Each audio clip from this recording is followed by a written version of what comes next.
Bonjour tout le monde et bienvenue dans l'émission Anecdote organisée par CJ Ministry qui est dirigée par Madame Christine Mouchalamé. Je suis Belinda Mokakomwamba et aujourd'hui avec vous je vais partager une petite histoire. Je vais vous parler d'une de mes amies qui s'appelait Maryse Lebochomo, avec qui je l'ai connue en 4e secondaire. On était au Loupieu, on a terminé ensemble et on était au maquis ensemble. Ensuite nous sommes allés à l'université. Nous avons certainement fait des études différentes à l'université, mais cela ne nous empêchait pas d'être toujours amis. Comme je disais, j'ai dit qu'on s'est connus quand nous étions en 4e secondaire. Donc à partir de là, déjà Maryse parlait du Seigneur d'une manière un peu différente de nous.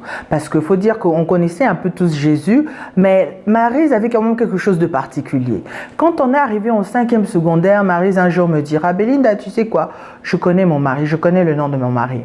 Là où j'étais, je ne vous cache pas, je me suis mise à me moquer d'elle, mais sérieusement quoi. Parce que je me disais, écoute Maryse, on est encore en train d'étudier, attends qu'on termine d'abord un peu, qu'on ait au moins des diplômes d'État, pas seulement ça, mais tu viens me dire que tu connais ton mari et puis tu me donnes même son prénom. Je me suis sérieusement moquée d'elle. Mais vous savez quoi, 9 ans après, cet homme avait demandé à Maryse de l'épouser et elle était madame cet homme-là.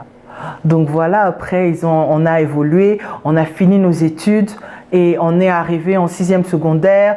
Je me souviens, on était au maquis ensemble chez elle et quand on a terminé, on a présenté nos examens d'État. J'avais pour la première fois la permission officielle d'aller en boîte de nuit avec mes copines.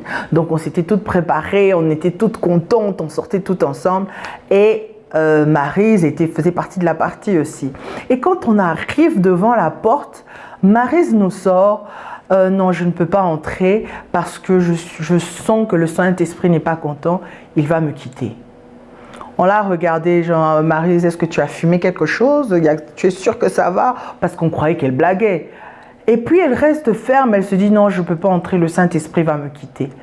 On recommence encore pendant un moment à se moquer d'elle devant la porte de cette boîte de nuit pour se dire, mais Maryse, franchement, on a fait tout le programme et c'est ici que tu viens nous sortir et nous parler du Saint-Esprit devant la porte, sérieusement. Mais elle était ferme. Donc finalement, il y avait comme une sorte de petit salon juste à côté, des chaises qu'il y avait. Elle a dit, ok, vous pouvez entrer, allez vous amuser, moi je vais rester vous attendre ici sur ces chaises. On a encore ri parce qu'on se disait qu'elle blaguait, donc on est entré, on se disait que certainement elle allait nous suivre. Alors de temps en temps, on venait quand même jeter un coup d'œil pour savoir ce qu'elle faisait, pour savoir si elle allait nous suivre, pour savoir si elle allait céder. Mais Maryse n'a pas du tout cédé. Aux petites heures du matin, quand on était en train de sortir, elle était là en train de dormir sur les chaises à l'extérieur. J'étais quand même assez intriguée parce qu'après on la réveille, on rentre. J'étais quand même assez intriguée parce que je me demande qu'est-ce que Maryse a à l'intérieur d'elle qui fait qu'elle est aussi stricte, qui fasse qu'elle soit aussi stricte, aussi déterminée. Elle ne veut pas, on s'est moqué d'elle, on sortait, on essayait de lui dire, regarde, nous on s'amuse et toi tu es sur des chaises.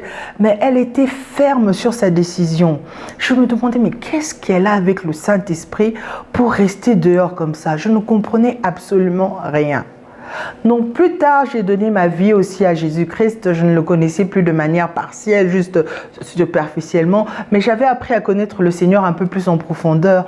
Et là, j'avais compris maintenant ce que Maryse était en train de dire. J'avais compris pourquoi elle chérissait tellement la relation qu'elle entretenait avec le Saint-Esprit, que quand elle sentait que le Saint-Esprit n'était pas content, elle pouvait le sentir parce qu'elle parlait avec lui et se dire non, malgré qu'on pouvait mettre la pression et lui dire, écoute Maryse, tu es jeune, Maryse, tu dois t'amuser, Maryse, il y a ceci, il y a cela. Elle était stricte et ferme. On avait beau se moquer d'elle, elle était ferme sur sa position. Et moi, c'est quelque chose qui m'avait toujours impressionnée. À l'époque, ça m'intriguait parce que je voulais comprendre pourquoi elle était aussi obstinée dans ce qu'elle était en train de dire.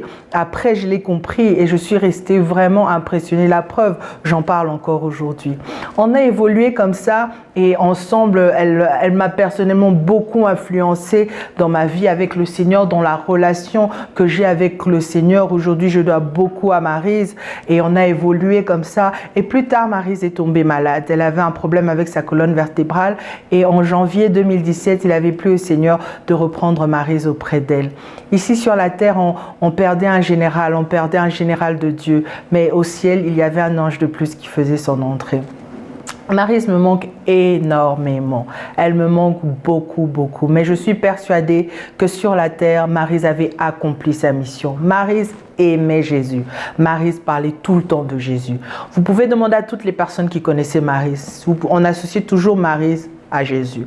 Maryse à sa foi. Elle avait une foi extraordinaire. Le genre de foi qui déplace effectivement les montagnes. Elle avait la foi, elle avait le zèle. Elle vivait tous les jours pour gagner des âmes. Elle voulait tous les jours parler de Jésus. Dans tous ses postes, il y avait toujours quelque chose qui concernait Jésus. Et aujourd'hui, Maryse a pu laisser des empreintes comme ça, non seulement dans ma vie, mais dans la vie de plusieurs autres personnes à cause de comment elle était dévouée. Maryse a certainement fait sa course, elle a accompli sa marche. Je suis sûre qu'elle ne pensait pas qu'elle allait partir si tôt, mais le Seigneur avait décidé autrement. C'est pour ça que je voulais partager cette histoire avec vous. Parce qu'aujourd'hui, du mieux que je peux, j'essaie aussi de laisser des empreintes sur cette terre. Mais on ne laisse que des empreintes ici que si on a fait le bon choix. Et le choix par excellence, c'est de donner d'abord sa vie à Jésus-Christ, de le recevoir comme notre Seigneur et comme notre Sauveur. On ne connaît ni le jour ni l'heure. On ne sait jamais quand est-ce que le Père va nous rappeler. Mais ce qui est sûr, tant qu'on est sur terre, nous devons faire de notre mieux pour courir, pour accomplir les objectifs pour lesquels le Seigneur nous a créés. Et je crois que c'est exactement ce que Maryse avait fait. Maryse est restée, elle m'inspire encore aujourd'hui, des fois quand je pense à elle, ça reste comme ça une inspiration. La preuve, comme je dis tout à l'heure, je parle encore d'elle aujourd'hui. Je donne encore des exemples sur elle aujourd'hui à cause de ce qu'elle a fait. Mais qu'est-ce qu'on peut dire de toi? Qu'est-ce qu'on dira de moi demain? On ne connaît ni le jour ni l'heure. C'est pour ça que je suis en train d'insister encore. Ne nous disons pas, ne soyons pas des personnes procrastinatrices qui sommes en train de dire que nous allons remettre à demain ce que nous pouvons faire aujourd'hui. Si on peut faire quelque chose aujourd'hui, faisons-le aujourd'hui. Si on peut donner nos vies à Christ aujourd'hui, ce n'est même pas une condition.